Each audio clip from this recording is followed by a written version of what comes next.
Sang ni som ni pathum date ni khat thakat January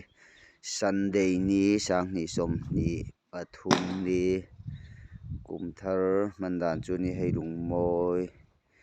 Baptist biakin Mizoram Baptist ko ran biakin lungmawi sang khat chakwa pasari intar kal me he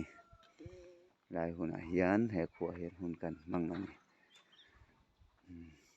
mawi la mulo te pawh nawm the hei khua hi chawka eng bol na ni a hetah hian kan riak khawm a Sunday school hall ni a hi mawi khua UPC biakin panchho na kawng ani a